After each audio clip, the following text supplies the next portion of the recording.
Hi, hello Andy. Welcome to our channel PR Academy. This is Radha, physical science teacher. So ఇక్కడ ఏంటంటే మనం రైల్వేకి సంబంధించి group టీలో భాగంగా గ్రూప్ టీకి సంబంధించిన మనం క్వశ్చన్స్ని పీవైక్యూ క్వశ్చన్స్ని చేస్తూ ఉన్నాం కదా. దానిలో భాగంగానే సౌండ్ అనే లెసన్ నుంచి మనం కొన్ని పీవైక్యూ క్వశ్చన్స్ని డిస్కస్ చేసుకుందాం. ఓకేనా? సో ఇక్కడ చూడండి, what is the approximate minimum distance between source and the reflector for echo. So ప్రతిధ్వని కోసం మూలం మరియు రిఫ్లెక్టర్ మధ్య కనీస దూరం ఎంత అంటే మనకు ప్రతిధ్వని వినిపించాలి అంటే సోర్స్ నుంచి ఆ రిఫ్లెక్టర్కి మధ్య ఉండే డిస్టెన్స్ ఎంత అని అడిగాడు. ఇక్కడ ఎటువంటి వాల్యూస్ మనకు ఇవ్వలేదు, కానీ ఆన్సర్లో వాల్యూస్ ఇచ్చాడు. సో ఇప్పుడు మనం ఏం చేస్తాం, ఎలా క్యాలిక్యులేట్ చేస్తాం? మనకు తెలుసు కదా, ప్రతిధ్వని అంటే దూరం. ఇక్కడ ఏమిచ్చాడు? ప్రతిధ్వని ఇచ్చాడు. ప్రతిధ్వని అంటే మనకి 2D ఇచ్చాడు, అంటే డిస్టెన్స్ అన్నమాట. డిస్టెన్స్ ఈక్వల్స్ టు మనకి స్పీడ్ ఇంటూ టైం కదా, స్పీడ్ ఇంటూ టైం. వాడు దూరమే కదా క్యాలిక్యులేట్ చేయమన్నాడు. Distance equal to speed into time. అయితే 2D ఎందుకు తీసుకున్నామో మనకు తెలుసు. ఏంటంటే, సో ఇక్కడ ఇది సోర్స్ అనుకోండి, ఇక్కడ నుంచి ఇలా మనకి ధ్వని వచ్చింది, మళ్ళీ ఇక్కడ అబ్స్టేకల్ని తాకి ఇది రిఫ్లెక్టర్, ఇక్కడ అబ్స్టేకల్ని తాకి మళ్ళీ పైకి అనేది వస్తుంది, ఇది ఒకటి. సో మనకి దూరం ఎంత అవుతుందంటే దూరం ఈక్వల్స్ టు 2D అనేది అవుతుంది. సో మనకి ఎక్కడైనా అంటే 2 శిఖరాల మధ్య కానీ 2 కొండల మధ్య కానీ ఏదైనా అడిగాడు అంటే మనకి ప్రతిధ్వనికి సంబంధించి దూరం అనేది 2D అవుతుంది. So 2D equals to speed into time. So 2D. గాలిలో ధ్వని వేగం 340 మీటర్ పర్ సెకండ్. సో ప్రతిధ్వని వినిపించాలంటే మనకి టైం ఎంత? 0.1 సెకండ్. సో గాలి ధ్వని వేగం 340 మీటర్ పర్ సెకండ్. అదేవిధంగా ప్రతిధ్వనిని మనం వినాలంటే మనకి సోర్స్కి రిఫ్లెక్టర్కి మధ్యన ఉండే టైం పీరియడ్ అనేది 0.1 సెకండ్ ఉండాలి. 0.1 సెకండ్ టైం పీరియడ్ ఉంటేనే మనం ఆ ఎకో సౌండ్ని ప్రతిధ్వనిని వినగలుగుతాం. ఓకేనా? So 0.1 second. సో పాయింట్కి 0కి పోతే 34 అంతే కదా. పాయింట్కి 0 పోతే 34. 2D equals to 34. D equals to 34/2 అంటే D ఈక్వల్స్ టు ఎంత వస్తుంది? 17 meters. D equals to 17 meters. Answer 17 meters. ఇక్కడ చూడన్నా, ప్రతిధ్వని అన్నాడు కాబట్టి 2D తీసుకున్నాం. ప్రతిధ్వని అంటే కొంత దూరం, అంటే సోర్స్ నుంచి మూలం నుంచి వెళ్ళి అబ్స్టేకల్ని తాకి మళ్ళీ వెనక్కి రావాలి. మూలం నుంచి అబ్స్టేకల్కి వెళ్ళడానికి ఒక D పడుతుంది, దూరం D. మళ్ళీ అబ్స్టేకల్ నుంచి మళ్ళీ మూలంకి రావడానికి ఇంకో D, అంటే ప్రతిధ్వని వినిపించడానికి. కాబట్టి ఇది 2D. 2D equals to speed into time. 2D equals to speed, గాలిలో ధ్వని వేగం 340 meter per second into time, echo time 0.1 second. So 2D equals to, ఈ పాయింట్ తీస్తే మనకి 34 కదా. 2D equals to 34. D equals to 34/2. So 2 17s 34. So 17 meters అనేది మనకి ఇక్కడ ఆన్సర్ అనేది అవుతుందమ్మా. 17 మీటర్స్ ఆన్సర్ అవుతుంది. నెక్స్ట్ చూడండి, a person clapped near the rock and he was heard echo after 4 seconds. ఒక పర్సన్ ఉన్నాడట, ఒక రాయి దగ్గర, ఒక రాక్ దగ్గర ఒక రాయి దగ్గరికి వెళ్ళి ఒక వ్యక్తి ఏం చేశాడు? చప్పట్లు కొట్టాడు. చప్పట్లు కొట్టినప్పుడు ప్రతిధ్వని మళ్ళీ వినిపిస్తుంది కదా మన చప్పట్ల రూపంలో. ఆ చప్పట్లు వినడానికి పట్టే టైం వచ్చేసి మనకి ఏమిచ్చాడు? ఎక్కువ time T equals to 4 seconds అనేది పట్టిందట. T ఈక్వల్స్ టు 4 సెకండ్స్ అనేది టైం పట్టింది. Next, what is the distance of the rock from the person. Next speed of ఇచ్చాడు. స్పీడ్ అనేది మనకి ఇక్కడ ఇచ్చాడు. ఎంత ఇచ్చాడు? 346 మీటర్ పర్ సెకండ్ ఇచ్చాడు. అయితే ఏం క్యాలిక్యులేట్ చేయమన్నాడు? వ్యక్తి నుండి రాతికి గల దూరం ఎంత. ఇక్కడ ఒక పర్సన్ ఉన్నాడమ్మా, ఇక్కడ ఒక పర్సన్ ఉన్నాడు, ఇక్కడ ఒక పెద్ద రాయి ఉంది, ఇది స్టోన్ ఉంది. ఇక్కడ ఏం చేశాడు ఈ పర్సన్? క్లాప్స్ కొట్టాడు. క్లాప్స్ కొడితే ఇక్కడ నుంచి రీచ్ అయ్యి మళ్ళీ బ్యాక్ రావడానికి, అంటే అతని చెవికి చేరడానికి పట్టే టైము 4 సెకండ్స్ అట. అయితే ఈ పర్సన్ నుంచి రాతికి గల డిస్టెన్స్ ఎంత అని అడిగాడు, దూరం ఎంత అని అడిగాడు, డిస్టెన్స్ ఎంత అని అడిగాడు, D ఈక్వల్స్ టు ఎంత అని అడిగాడు. అయితే ఇక్కడ చూడండి, ఇది ఏ టైము? Echo time. ఎక్కువ టైం కాబట్టి మనం టైం ఏమని తీసుకుంటాం మళ్ళీ ఇప్పుడు 4/2 అంటే 2 seconds. అంటే ఇక్కడ నుంచి ఇక్కడికి వెళ్ళడానికి పట్టే టైం ఓన్లీ 2 secondsే కదా. ఇక్కడ మనం దూరాన్ని కూడా దేన్ని తీసుకుంటున్నాం, దీని నుంచి దీనికి గల దూరాన్ని మాత్రమే తీసుకుంటున్నాం. అంటే రాతి నుండి దూరం ఎంత అని అడిగాడు, వ్యక్తి నుండి రాతికి గల దూరం తీసుకుంటున్నాం. మనం వ్యక్తి నుండి రాతి నుంచి మళ్ళీ రాతి నుండి వ్యక్తికి అయితే 2D తీసుకుంటాం. కానీ ఇక్కడ ఎక్కువ దూరం కాదు, ఓన్లీ దూరమే కావాలి. ఆ వ్యక్తి నుండి ఆ రాయి ఎంత దూరంలో ఉందో మనం క్యాలిక్యులేట్ చేయాలి. క్యాలిక్యులేట్ చేయాలంటే ఓన్లీ D క్యాలిక్యులేట్ చేయాలి. కానీ ఇక్కడ ఇచ్చిన టైం ఇచ్చింది ఏంటి, ఎక్కువ టైం. అంటే ఇక్కడ వరకు వెళ్ళి మళ్ళీ అటు నుంచి రావడానికి పట్టే టైం ఇచ్చాడు కాబట్టి దాన్ని బై 2 చేస్తే వ్యక్తి నుండి రాతికి ఆ సౌండ్ వెళ్ళడానికి పట్టే టైం అనేది తెలుస్తుంది. ఆ టైం ఎంత, T = 2 seconds. ఇప్పుడు మనకు తెలుసు. So speed equals to distance by time.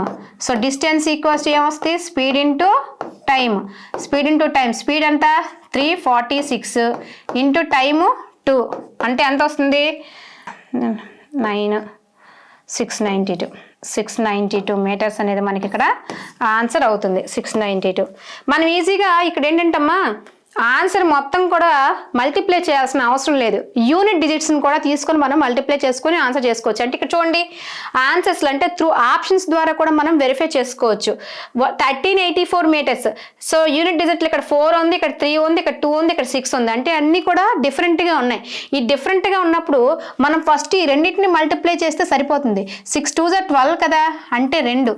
అంటే చివరిలో మనకి 2 ఎక్కడుందో చూసుకోవచ్చు. ఆన్సర్లో చివరిలో 2 ఎక్కడ ఉందో అదే మనకి ఆన్సర్ అవుతుంది. సో ఇదంటే చిన్నది కాబట్టి మల్టిప్లై చేసాం. అదే పెద్ద నెంబర్ ఇచ్చారనుకోండి మల్టిప్లై చేసుకుంటూ ఉంటే టైం అనేది వేస్ట్ అవుతుంది.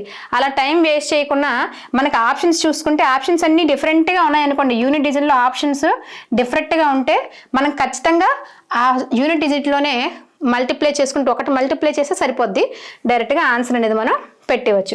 ఇక్కడ చూడండి 6 2 12 అంటే 2 అనేది లాస్ట్లో వస్తుంది. ఇందులో ఆన్సర్ ఇచ్చిన ఆన్సర్లో 2 ఏది ఎక్కువ ఉంది లాస్ట్లో, ఇక్కడ ఉంది కాబట్టి 692 అనేది ఆన్సర్ అని డైరెక్ట్గా పెట్టవచ్చు అనమాట. కంప్లీట్గా మల్టిప్లై చేస్తూ టైం అనేది వేస్ట్ చేసుకోవాల్సిన అవసరం లేదు. సో నెక్స్ట్ క్వశ్చన్కి వెళ్దాం అమ్మా. ఇక చూడండి, the device that uses ultrasonic waves to measure the distance, direction and speed of underwater objects is called. ఒకంటే నీటి అడుగున ఉండే వస్తువుల యొక్క దూరాన్ని కానీ దిశని కానీ వేగాన్ని కానీ కనుగొనడానికి వేటిని ఉపయోగిస్తారని అడిగాడు. రాడార్నా, మాసెర్నా, సిఆర్ఓనా, సోనార్నా? వీటి అబ్రివేషన్స్ వస్తే మనకి తర్వాత దేన్ని ఉపయోగిస్తారనే తెలుసుకోవచ్చు. Radar means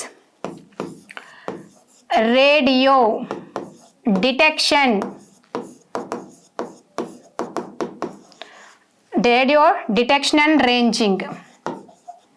and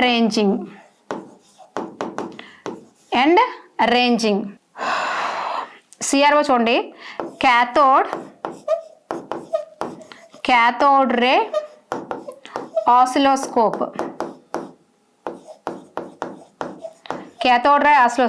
Sonar means sound navigation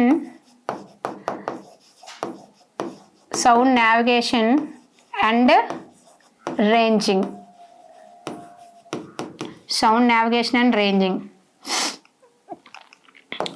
So maser means magnitude by stimulated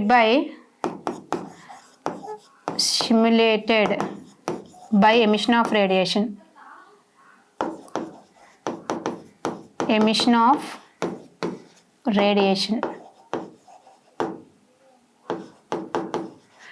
so ఇక్కడ ఏంటంటే సౌండ్కి సంబంధించి ఏముంది, ఇది ఉంది సౌండ్. నీటి అడుగున వస్తువుల దూరము, దిశ మరియు వేగాన్ని కొలవడానికి ఏ తరంగాలను ఉపయోగించే పరికరం సోనార్. ఇందులో కూడా మనం యూజ్ చేసేవి ఏంటంటే అతిధ్వనులు, అల్ట్రాసోనిక్ వేవ్స్ని మనం యూజ్ చేస్తాం. అతిధ్వనులు మనం యూజ్ చేస్తాం. Sound navigation and ranging. So ఏం యూజ్ చేస్తాం, సోనార్ని యూజ్ చేస్తాం. సోనార్ ఎక్కడ అంటే మనకి ఇప్పుడు చూడండి సబ్మెరీన్స్ చూసారనుకోండి. సబ్మెరీన్స్ అసలు ఎందుకు యూజ్ చేస్తారు, సబ్మెరీన్స్ అంటే సముద్రం అడుగు భాగంలో ఉండేదానికి కదా. సో సబ్మెరీన్స్ యొక్క టాప్లో అనమాట. సో టాప్లో మనకి ఏంటంటే ట్రాన్స్మిటరు నెక్స్ట్ డిటెక్టర్ అనే 2 డివైజెస్ ఉంటాయి. ఇవి ఏం చేస్తాయంటే పైన ట్రాన్స్మిటర్ ఏం చేస్తుందనంటే అతిధ్వనుల్ని ఉత్పత్తి చేస్తుంది. అతిధ్వనులు ఉత్పత్తి చేసి అతిధ్వనులు ఏమవుతాయి అంటే సముద్రం లోపలికి ట్రావెల్ అవుతాయి. ఆ ట్రావెల్ అయిన తర్వాత అక్కడ ఏదో ఒక అడ్డు వచ్చిందనుకోండి, అబ్స్టేకల్ వచ్చిందనుకోండి, ఆ అబ్స్టేకల్ని తాకి మళ్ళీ వెనక్కి పంపిస్తుంది అనమాట. ఆ వెనక్కి ఏం వస్తాయనంటే అక్కడ డిటెక్టర్ అనేది ఏం చేస్తుందంటే ఆ అబ్స్టేకల్ని ఫైండ్ అవుట్ చేసి వెనక్కి పంపించి ఎలక్ట్రికల్ సిగ్నల్స్ ద్వారా పంపిస్తుంది. పంపించినప్పుడు మనకి మానిటర్లో దాని తాలూకా షేప్ కూడా కనిపిస్తుంది అనమాట. ఇప్పుడు చూడండి, అంటే సముద్ర గర్భంలోని ఉండే షిప్పులు మునిగిపోయి ఉండొచ్చు, లేదా ఐస్ బర్గ్ ఉండొచ్చు, లేకపోతే పెద్ద పెద్ద చెట్లు ఉండొచ్చు, ఏమైనా ఉండొచ్చు కదా. సో ఈ సబ్మెరీన్ వెళ్తున్నప్పుడు ఏంటంటే వాటిని ఇప్పుడు మనకి Titanic ship, Titanic famous movie దేని కారణంగా అక్కడ ఎదురుగా ఉన్న ఐస్ బర్గ్ ఉండడం వాళ్ళు గమనించకపోవడం వల్లే షిప్ అనేది దాన్ని ఢీ కొట్టుకొని మొత్తం అందరూ కూడా సముద్రంలో మునిగిపోయారు కదా. సో అట్లాంటి ఐస్ బర్గ్స్ని కూడా ఏంటంటే ఈ సోనార్ను ఉపయోగించి మనం ఫైండ్ అవుట్ చేయొచ్చు.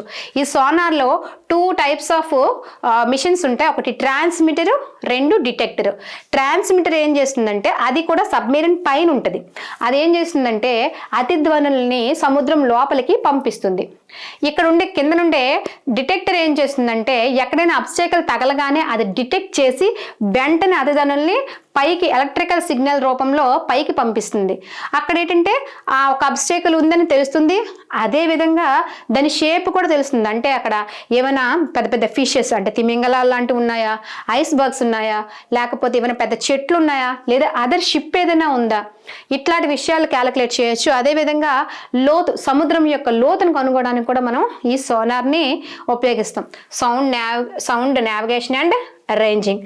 సో ఇది 3rd క్వశ్చన్ యొక్క ఆన్సర్ సోనార్.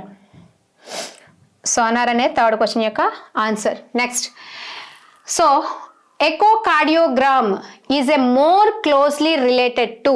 ఎకోకార్డియోగ్రామ్ దేనికి దగ్గర సంబంధం కలిగి ఉంటుంది అన్నాడు. డాప్లర్ ఎఫెక్టా, జీమన్ ఎఫెక్టా, ఫోటో ఎలక్ట్రిక్ ఎఫెక్టా, మ్యాగ్నెటిక్ ఎఫెక్టా.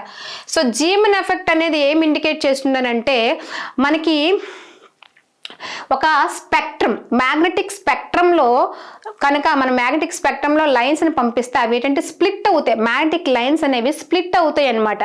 లాంగ్షనల్ వేవ్స్లో అంటే అనుదైర్ఘ్య తరంగాల రూపంలో వ్యూలో మనం చూస్తే అవి 2 లైన్స్ కింద స్ప్లిట్ అవుతాయి.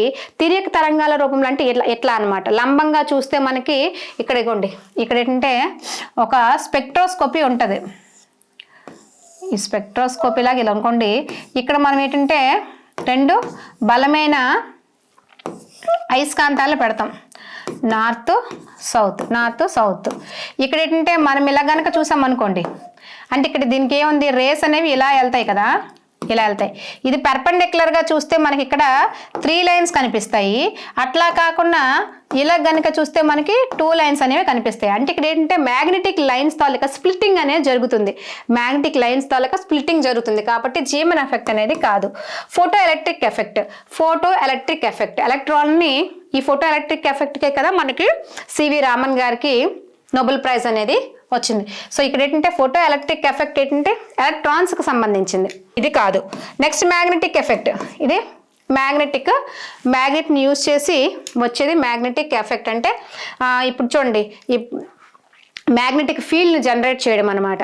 ఈ మ్యాగ్నెట్ ఉందనుకోండి, దాని దగ్గరగా ఉన్న వస్తువుని అది అట్రాక్ట్ చేస్తుంది, కొంచెం దూరంలో ఉన్న వస్తువుని అట్రాక్ట్ చేయదు. అంటే దాని మ్యాగ్నెటిక్ అంటే అయస్కాంత ప్రభావం ఎంతవరకు ఉందో అంతవరకు మాత్రమే అది వస్తువులను తన వైపుగా ఆకర్షించుకుంటుంది.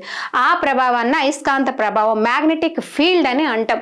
సో ఒక అయస్కాంతానికి దాని చుట్టూ ఎదుటి వస్తువులను ఆకర్షించుకునే శక్తి ఎంత రేంజ్లో ఉందో ఆ డిస్టెన్స్ వరకు ఆ ఫీల్డ్నే మనం మ్యాగ్నెటిక్ ఫీల్డ్ అంటాం. కాబట్టి ఇది మ్యాగ్నెటిక్ ఫీల్డ్కి సంబంధించింది కాదు.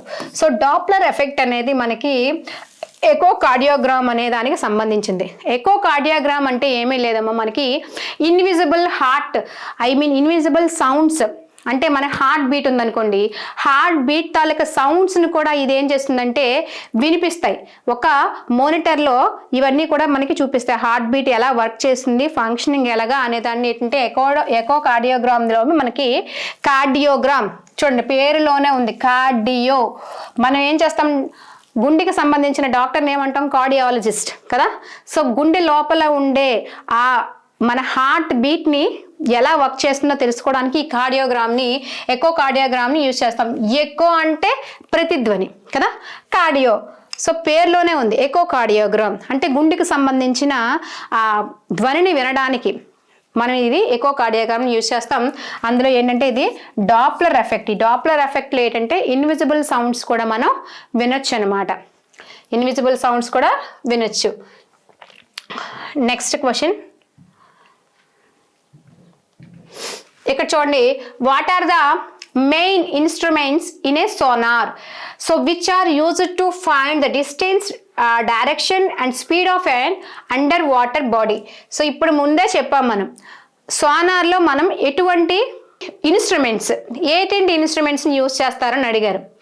ఏటేంటి ఇన్స్ట్రుమెంట్స్ని యూజ్ చేస్తారు సోనార్లో? నేను ముందే క్వశ్చన్స్లో చెప్పాను. ఏంటిది? Transmitter and detector.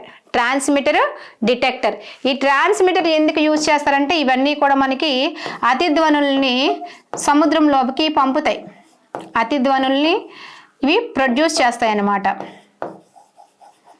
అతిధ్వనులు ప్రొడ్యూస్ చేస్తాయి.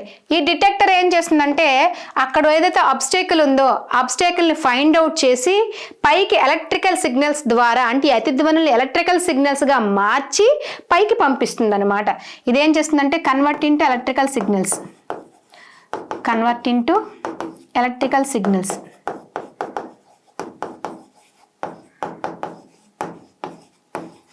కన్వర్ట్ ఇంటూ ఎలక్ట్రికల్ సిగ్నల్స్ కింద మార్చి మనకి పైకి పంపిస్తుంది. పైకి పంపించినప్పుడు మానిటర్లో మనకి ఆ తాలూకా ఏదైతే అబ్స్టేకిల్ ఉందో, అడ్డంకి ఉందో, అడ్డంకి తాలూకా షేప్తో సహా అది కనిపిస్తుంది. ఈజీగా దాన్ని ఓవర్కమ్ చేసి సబ్మెరైన్ అనేది సైడ్ ట్రాక్ తీసుకుంటుంది అనమాట. సో ట్రాన్స్మిటర్ అండ్ డిటెక్టర్ ఇవి మనకి main instruments in using in sonar. సోనార్లో ఉపయోగించే మెయిన్ ఇన్స్ట్రుమెంట్స్ అనమాట transmitter and detector.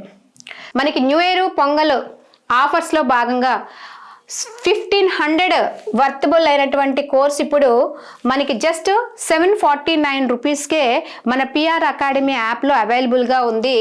All railway exams అంటే రైల్వే గ్రూప్ డి కావచ్చు, ఎన్టీపీసీ కావచ్చు, LP, JE, RPF, next technician grade 3, grade 1 అందరికీ సంబంధించి కోర్సులు అనేవి మన యాప్లో అవైలబుల్గా ఉన్నాయి. అది కూడా కంప్లీట్గా ఎన్సీఆర్టీ పీడిఎఫ్ కూడా మీకు ప్రొవైడ్ చేస్తాం. అదేవిధంగా ఎన్సీఆర్టీ వీడియోస్ అంటే ఎన్సీఆర్టీ బుక్స్ని బేస్ చేసుకొని ఉండే అన్ని అనమాట. అంటే మీరు ఇవి చూస్తే ఎన్సీఆర్టీ బుక్స్ చదవాల్సిన పని అనేది లేదు. అదేవిధంగా టెక్స్చువల్గా ఉండేటువంటి ఫిజిక్స్ తాలూకా సమ్స్ అన్నీ కూడా మీకు ఒకే దగ్గర దొరుకుతాయమ్మా. మీరు టెక్స్ట్ బుక్స్ అన్ని ముందరేసుకొని పేజీ తిప్పుకుంటూ చేస్తే టైం అనేది చాలా ఎక్కువ అవుతుంది. మీ టైం సేవ్ చేయడం కోసం మేమే టెక్స్టువల్లో ఉండే ఫిజిక్స్ సమ్స్ ఎన్సీఆర్టీ బుక్స్ని బేస్ చేసుకొని ఫిజిక్స్ సమ్స్ విత్ ఎక్స్ప్లెనేషన్తో వీడియోస్ని క్రియేట్ చేసి మీకు యాప్లో ప్రొవైడ్ చేస్తున్నాం.